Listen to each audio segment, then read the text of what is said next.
Hi friends, welcome to TV 24. ఈరోజు ఒక మంచి టాపిక్తో మీ ముందుకు వచ్చేసాను. సో ఆ మంచి టాపిక్ ఏంటంటే మనందరికీ తెలుసు ఈ పర్సన్ అందరికీ తెలిసి ఉంటుంది. సో చాలా సినిమాల్లో అయితే యాక్ట్ చేశాడు. సో పోసాని గారు సినీ ఇండస్ట్రీలో మంచిగా ఒక 30 సంవత్సరాల పేరు సంపాదించుకొని వైసీపీ ప్రభుత్వంలో అయితే గత 5 సంవత్సరాల టైంలో జాయిన్ అయ్యి ఎవరైతే ప్రతిపక్షంలో ఉన్న చంద్రబాబు నాయుడు గారి మీద, పవన్ కళ్యాణ్ గారి మీద, ఇంకా లోకేష్ మీద, అంటే మనోడికి ఏంటంటే వైసీపీలో జాయిన్ కాగానే సో ఒక మంచి పేరుంది సినీ ఇండస్ట్రీలో, ఒక మంచి యాక్టర్ అని ఒక మంచి పేరుంది. సో ఆ పేరుని వాడుకుందామని చెప్పేసి జగన్ గారు అయితే మనోడిని వాళ్ళ పార్టీలోకి తీసుకోవడం జరిగింది. సో పార్టీలో మంచిగానే కొనసాగుతున్నాడు అనుకున్న టైంలో మనోడికి ఫిల్మ్, టీవీకి సంబంధించిన ఒక చైర్మన్ శాఖ కూడా ఇచ్చారు. సో అదైతే మనోడికి సరిపోలేదు. ఇప్పుడు జగన్ దగ్గర మంచి పేరు కొట్టేయాలి. ఎలా మంచి పేరు కొట్టేయాలంటే జగన్‌కి ఎవరైతే ఆపోజిట్‌లో ఉంటారో, సో అధికార పక్షంలో, ప్రతిపక్షంలో ఉంటారో, సో వాళ్ళని తిడితే జగన్‌ని దగ్గర కావచ్చు. సో జగన్ గారిని దగ్గర కావాలా, వాళ్ళ భార్య కంటే ఎక్కువగా నేనే దగ్గర ఉండాలా అని చెప్పేసి ఒక ఫీలింగ్‌లో అయితే మనోడు ఫిక్స్ అయిపోయాడు. ఎవరైతే పవన్ కళ్యాణ్ గారిని, చంద్రబాబు నాయుడు గారిని, లోకేష్ గారిని తిడతారో ఆటోమేటిక్‌గా జగన్ పక్కకు వచ్చేస్తారని మనోడు ఫీల్ అయిపోయి పవన్ కళ్యాణ్ గారిని గాని, చంద్రబాబు నాయుడు గారిని ఎలా తిట్టారో ఒకసారి వీడియో కూడా చూసేద్దాం. అంటే ఆ ప్రభుత్వంలో ఉన్నప్పుడు మనోడి అరాచకాలు ఎట్లున్నాయో ఒకసారి చూద్దాం. సో మీకు సౌండ్ వినపడుతుంది అనుకుంటా. ఇది హైదరాబాద్‌లో ఒక క్లబ్‌లో అయితే మాట్లాడిండు. దీనికంటే ముందే ఆల్రెడీ ప్రభుత్వం మీద, ఎవరైతే ఈ కూటమి ప్రభుత్వం మీద ఆరోపణలు చేసిండు. అక్కడ కూడా తిట్లు స్టార్ట్ చేసిండు. ఇక ఈయన భాగవతం, ఈయన తిట్లు ఎట్లుంటే ఒకసారి విందాం. అంటే ఎంత క్రూయల్‌గా మాట్లాడతాడు, ఒక మనిషిని ఎంత కించపరిచి మాట్లాడతాడో ఒకసారి విందాం. ఇచ్చాడు కదా, నేను కూడా నీ మీద కొన్ని ప్రశ్నలు, నాకు కూడా కొన్ని సందేహిస్తున్నా. పవన్ కళ్యాణ్, నువ్వు షూటింగ్కి వెళ్ళేటప్పుడు వెళ్ళంగానే నీ పిల్లం దీంతో పని వాళ్ళతో అక్రమ సంబంధం పెట్టుకుంది అని ఎవరో చెప్పారు. నిజమా కాదా? ఆ బిడ్డలు నీకు పుట్టలేదంట, పని వాళ్ళకే పుట్టారంట. నిజమా కాదా? తల పట్టుకోకలేదు గురుగారు, ఎందుకు చెప్పంటారా? ఓపెన్గా ఉండండి. ఇక్కడ నా భార్య సమస్య కాదు, ఇది నాగరికత, సంప్రదాయం, సంస్కృతి, విలువలు. చూసినా ఇక్కడ మీకు వినిపించిందో లేదో ఒకసారి మీకు వినిపించో లేదో నేను చెప్తాను. సో పవన్ కళ్యాణ్ గారిని అంటే ఇప్పుడు అది ప్రతిపక్షంలో ఉన్నప్పుడు వాళ్ళ మీద కామెంట్స్ చేయొచ్చు. ఎలాంటి కామెంట్స్? అభివృద్ధి మేము చేస్తున్నాం, మీరు చేయట్లేదు. మీ ప్రభుత్వంలో ఉన్నప్పుడు మీరు అభివృద్ధి చేయలేదు. సో అలాంటి కామెంట్స్ చేయొచ్చు. ఇక్కడ చూడండి, ఇక్కడ రిపోర్టర్, అక్కడ ఉన్న ముందు రిపోర్టర్ కూడా, వాళ్ళు కూడా తలకాయలు పట్టుకుంటే తలకాయలు పట్టుకోవద్దు అని చెప్పేసి చెప్పిండు. సో ఏ లెవెల్లో కామెంట్ చేసిండు ఒకసారి చూద్దాం. అన్నాడు, మీరు విన్నారో లేదో, పవన్ కళ్యాణ్ గారి పిల్లల్ని మీకు పుట్టలేదు. ఇంకా నా నోట్తో నేను చెప్పలేను అలాంటి మాటలు, ఇప్పుడు మీకు వినిపించే ఉంటాయి. సో ఇంత క్రూయల్గా, అంటే ఈయన 30 సంవత్సరాల సినీ ఇండస్ట్రీలో ఉండి ఒక మంచి పేరు సంపాదించుకొని, సో ఒక పోస్ట్ కోసం జగన్ గారికి దగ్గర అవుదామా అని చెప్పేసి ఇంత క్రూయల్గా ఈ మాటలు, ఎట్లా అంటే ఏ మనిషి కూడా మాట్లాడలేడు. సో ఆ రేంజ్లో మనం చెప్పలేం. ఈ సైకోతో ప్రశ్నలు వేయించాడు కదా, నేను కూడా నీ మీద కొన్ని ప్రశ్నలు, నాకు కూడా కొన్ని సంధిస్తున్నా. పవన్ కళ్యాణ్, నువ్వు షూటింగ్కి వెళ్ళేటప్పుడు వెళ్ళంగానే, అదే నేను మళ్ళీ దీన్ని ప్లే చేయాలనుకోవట్లేదు, అంత క్రూయల్గా ఉన్నాయి. సో మీరు షూటింగ్లోకి వెళ్ళేటప్పుడు మీ పిల్లలు ఎవరికి పుట్టారు, ఇక అవి మాట్లాడని మాటలు. సో అంత క్రూయల్గా మాట్లాడిండు. ఇప్పుడు నిజంగా కూటమి ప్రభుత్వం అరెస్ట్ చేయించాలనుకుంటే, ఎప్పుడైతే కూటమి ప్రభుత్వం వచ్చినా ఒక రోజులోనే ఈయనని నామరూపాలు లేకుండా చేసే, అంటే జగన్ గారి ప్రభుత్వంలో అట్ట అరాచక పాలన జరిగింది, కానీ కూటమి ప్రభుత్వంలో అలాగ లేదు. సో చాలా ప్లేసెస్లో మనోడి మీద అయితే కేసులు నడిచినాయి. సో కూటమి ప్రభుత్వం రాగానే వైసీపీ ప్రభుత్వానికి గుడ్ బై చెప్పిండు. అంటే ఎంత సెల్ఫిష్ నేచరో చూడండి. ఇప్పుడు 5 సంవత్సరాలు ఆ ప్రభుత్వంలో ఉండి, సో ఆ కూటమి ప్రభుత్వం రాగానే ఒక భయంకి ఫిక్స్ అయ్యి భయపడి వైసీపీ ప్రభుత్వంలోని జంప్ అయిపోయాడు. సో ఇంత క్రూరంగా మాట్లాడిన పర్సన్ అరెస్ట్ చేయాలా వద్దా? మీరు చెప్పండి. అంటే చాలామంది వైసీపీ కార్యకర్తలు ఈయనని వి సపోర్ట్ పోచాని అని చెప్పేసి మనోడికి సపోర్ట్ చేస్తున్నారు ట్విట్టర్‌లో. ఎంత ట్విట్టర్‌లో ట్రెండ్ చేసినా కూడా పవన్ కళ్యాణ్ గారు సినిమాలు చేసుకుంటున్నారు. ఆయనకి లేదు లేదన్నా ఒక రోజు సినిమా చేస్తే 2,00,00,000 వస్తాయి. ఆయనకు అవసరం లేదు. రాజకీయాలు అవసరం లేదు. రాజకీయంలో ఇలాంటి చెత్త పర్సన్స్‌తో మాటలు పడే అవసరం కూడా ఆయనకు లేదు. కానీ రాజకీయాల్లో మంచి చేద్దాం. పేదలని చూసుకోవాలి. పేదల కోసమే రాజకీయాలు చేయాలి అని చెప్పేసి అలాంటి మంచి మనిషిని మనందరికీ తెలుసు. ఎన్నో దాన ధర్మాలు ఎన్నో చేసి పవన్ కళ్యాణ్ గారు వచ్చారు రాజకీయాల్లో. అంటే విద్యార్థులకు గానీ ఉద్యోగాలు కల్పించాలి. సో ఆంధ్రప్రదేశ్‌ని డెవలప్ చేయాలి అనే ఒక కాన్సెప్ట్ మీద అయితే ఆయన రాజకీయాల్లోకి వచ్చారు. సో నిజంగా ఇలాంటి వాళ్ళ ధాటికి అంటే ఇంత పచ్చిగా మాట్లాడే వాళ్ళని చూసి చాలా మంది రాజకీయాల్లో సైడ్ అయిపోతారు. కానీ మా పవన్ కళ్యాణ్ గారు వీళ్ళని పట్టించుకోకుండా ఆయనైతే ముందుకు రావడం జరిగింది. సో ఇంత క్రూరంగా మాట్లాడినా కూడా ముందుకు రావడం జరిగింది. సో ముందుకొచ్చిన తర్వాత ఇప్పుడు ఇప్పుడు కూటమి ప్రభుత్వం వచ్చి 6 నెలలు అయితుంది. సో 6 నెలలు అయిన తర్వాత పోసానిని ఇప్పుడు అరెస్ట్ చేయడం జరిగింది. సో ఎక్కడ ఫస్ట్ కేస్ నడుస్తుంది అంటే ఒక్క నిమిషం. ఎక్కడ ఫస్ట్ కేసు నడిచింది అంటే సో అనంతపూర్‌లో ఓబులపల్లి అనే ఒక ప్లేస్‌లో ఫస్ట్ కేస్ అయితే మనోడి మీద బుక్ అయింది. సో ఫస్ట్ కేసు బుక్ అయింది. సో ఇప్పుడు ఏ సెక్షన్ల మీద కేసు బుక్ అయిందని అనుకుంటే సో పోచాని మీద రీసెంట్ టైమ్స్లో ఏ ఊర్లలో కేసులు బుక్ అయినాయి అంటే ఒకసారి చూద్దాం. తిరుపతి, పుత్తూరు, మన్యం, పాలకొండ, కర్నూలు, శ్రీకాకుళం, ఇంకా ఏంటిది అనంతపురం, బాపట్ల, నరసరావుపేట. సో ఫస్ట్ అయితే ఇక్కడ మనకి అనంతపురంలో అయితే కేసు బుక్ అయింది. దాదాపు 11 కేసులు బుక్ అయినాయి మనోడి మీద. చాలామంది అంటారు ఎందుకు పాపం వయసు అయిపోయిన ముసలోడి మీద ఎందుకు కేసులు బుక్ చేస్తున్నారని.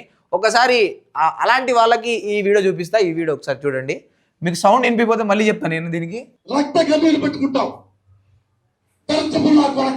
పవన్ కళ్యాణ్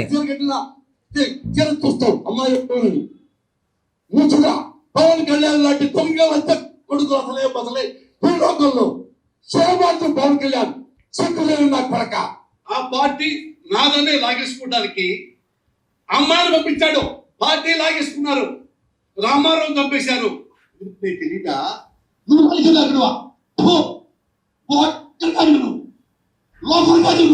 మీ కొడుకు లోకేష్ లాగా తాగుమూతులు కాదు. నీ కొడుకు లోకేష్ లాగా తిరుగుమూతి కాదు.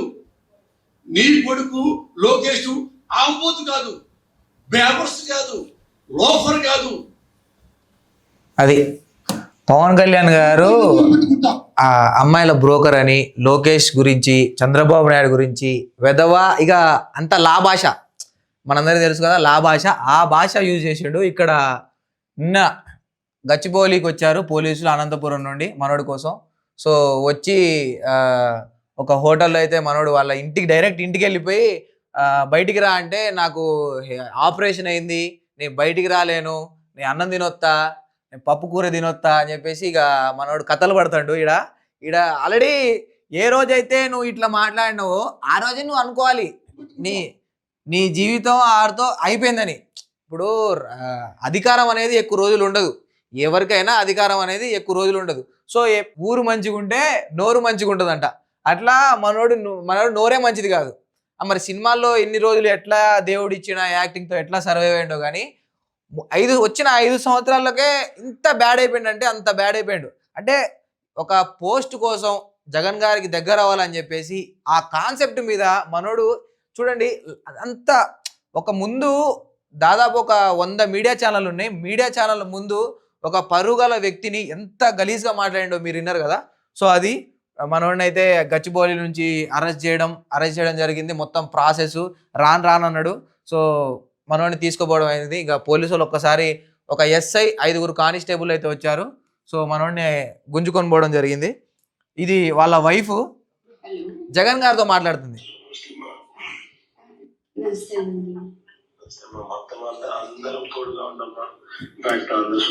జగన్ గారు తోడుగా ఉన్నారంట. ఆయనే ఎప్పుడు జైల్లో ఎత్తారో అర్థం కావట్లేదు. ఈ మొత్తం వైసీపీ లిస్టే ఉంది రెడ్ బుక్. మనకి లోకేష్ గారు ఆల్రెడీ వీళ్ళు అధికారంలో ఉన్నప్పుడు రెడ్ బుక్ మీద కామెంట్ చేశారు. ఇప్పుడు అదే రెడ్ బుక్లో కింద నెక్స్ట్ పేజ్ ఓపెన్ చేస్తే ఎవడి పేరు వస్తుందని భయపడతారు. మనం తెలుసు కదా, వల్లభనేని వంశీ పోయిండు, ఇంకా లైన్ అంతా పోతుంది. ఇంకా ఉన్నారు మెయిన్ క్యాండిడేట్లు ఉన్నారు. ఇక్కడ కింద నుంచి నరుక్కొని వస్తున్నారు లోకేష్ గారు. అమ్మ పోసాని వాళ్ళ వైఫ్ మేడం గారు, మరి ఇప్పుడు మీకు ఒక ఫ్యామిలీ ఉందండి. ఇప్పుడు మీ హస్బెండ్ని అరెస్ట్ చేశారు. అరెస్ట్ చేసినప్పుడు మరి మీరు అధికారంలో ఉన్నప్పుడు మీ హస్బెండ్ గారు, నేను ఈ మేడం ఒక క్వశ్చన్ అడుగుదాం అనుకుంటున్నా. వీళ్ళ హస్బెండ్ ఎవరినైతే పవన్ కళ్యాణ్ గారిని, వాళ్ళ ఫ్యామిలీ, వాళ్ళ వైఫ్, వాళ్ళ పిల్లల్ని, చంద్రబాబు నాయుడు గారు వాళ్ళ పిల్లల్ని కామెంట్ చేసినప్పుడు మరి అది కరెక్ట్ కాదు కదా, వాళ్ళ ఫ్యామిలీతో మీరు అట్లా చేయొద్దు కదా అని ఒక మాట చెప్పుంటే మీకు ఇప్పుడు ఈరోజు ఈ పరిస్థితి వచ్చేది కాదు కదా. మీ భర్త అరెస్ట్ అయినగానే మీరు సో పోసాని గారి వైఫ్తో మన జగనన్న గారు మాట్లాడబోతున్నారు. ఆ దృశ్యం కూడా చూద్దాం. జగనన్న ఎలా స్పందిస్తారో, కష్టాల్లో ఉన్న వాళ్ళని జగనన్న ఎలా ఆదరిస్తారో ఒక్కసారి చూద్దాం. అమ్మా దండాలమ్మా నీకు.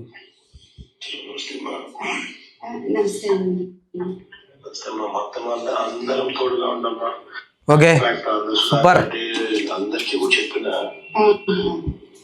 అందరూ టోటల్ గా అమ్మని చెప్పి అంతే అందరూ అనంతపురం కూడా వచ్చినట్లున్నారు. Don't be distracted. God is also watching. చూస్తా ఉన్నాడు, దేవుడు చూస్తున్నాడంట. మీ 5 సంవత్సరాల పరిపాలనలో దేవుడు చూసి కళ్ళు మూసుకున్నాడు దేవుడు. ఇక్కడ దేవుడు చూస్తున్నాడట. మరి పోసాని గారు అట్లా పచ్చి బూతులు తిట్టినప్పుడు మరి మనం అధికారంలో ఉన్నావు, అట్లా పచ్చి బూతులు తిడితే మనకు నెగిటివ్ అవుతుంది, నువ్వు అమ్మలక్కల జోలికి పోద్దు కదా అని చెప్పుంటే ఈరోజు పరిస్థితి వచ్చేది కదా. ఇప్పుడు చూడు దేవుడు ఉన్నాడంట. మరి దేవుడు ఇక్కడ లేడా? ఇక్కడ ఈ వీడియోలో ఇంత పచ్చిగా మాట్లాడినప్పుడు దేవుడు రాలేదా? మళ్ళీ వీళ్ళంతా నిజాయితీ పరులు వీళ్ళంతా.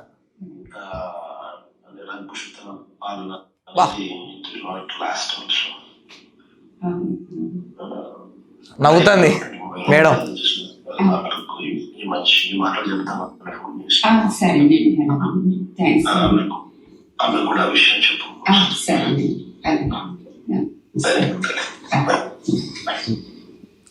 అసలు కూటమి ప్రభుత్వం వచ్చిన కాడ నుంచి జగన్ గారు ఫుల్ బిజీ.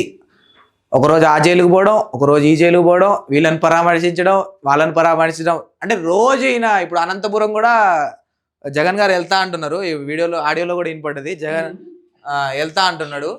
అంటే రోజు ఇప్పుడు మొన్న వల్లభనేని వంశీ దగ్గరికి వెళ్ళారు, అంతకుముందు ఆయన దగ్గరికి వెళ్ళారు, సో ఇప్పుడు పోసాని దగ్గరికి వెళ్తున్నారు. అంటే ఇక ఇట్లా తిరగడం ఎందుకు, ఆయనను కూడా లోపలేసేస్తే బాగుంటుంది కదా, అందరు కలిసి ఒకటే చోటు ఉండొచ్చు. అది అయితే ఏ సెక్షన్ల మీద కేసులు పడ్డాయి ఒక్కసారి, మరి పోచాని గారు ఇప్పట్లో బయటకు వస్తారా, మరి ఎప్పుడు బయటకు వస్తారో ఒకసారి చూద్దాం.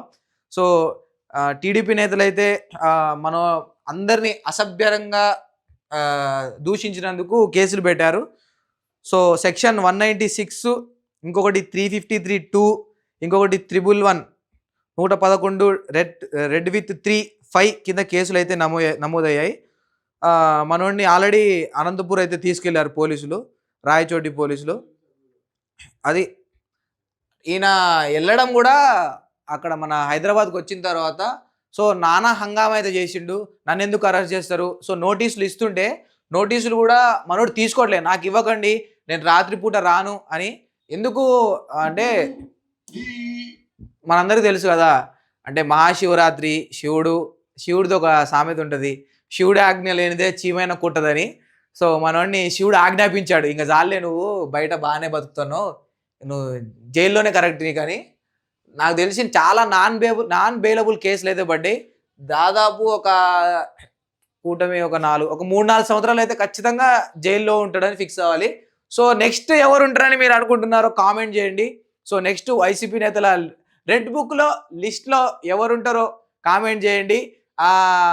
మీకు పేర్లు చెప్పాలా లేకపోతే మీరే కామెంట్ చేస్తారా, అది మీ ఇష్టం.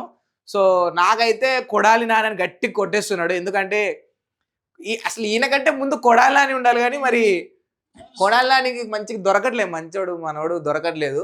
సో పోసాని నేను ఈ వీడియో ఏ రోజైతే చేసిండో ఆ రోజు అనుకున్నా, ఒక 6 నెలలైనా పర్వాలేదు, 1 సంవత్సరం అయినా పర్లేదు, నా తమ్ముడు పోసాని జైల్లోనే మగ్గుతాడు అనుకున్నా.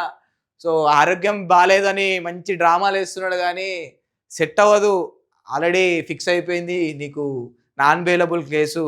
సో మన జగన్ గారు ఎన్ని లాయర్లను పెట్టినా, ఎంత డబ్బులు పెట్టినా కూడా ఇప్పట్లో అయితే బయటికి రాలేడు.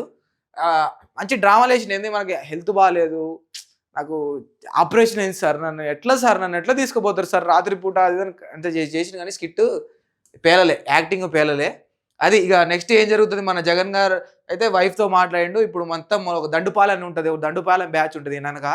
ఆ దండుపాలెం బ్యాచ్ నేర్చుకొని ఎక్కడైతే మనకి పోలీస్ స్టేషన్ ఉందో అక్కడ ఎక్కడ బొక్కలు ఎత్తారో ఆడికి పోయి మన దండుపాలెం బ్యాచ్ నేర్చుకుని పోయి అక్కడ కొద్దిగా హంగామా చేస్తాడు. ఐప్యాక్ టీం ఏం చెప్తే మన జగన్ గారు అదే చేస్తారు. సో ఐప్యాక్ టీం ఏం చేయబోతుందో అనేది చూడాలి.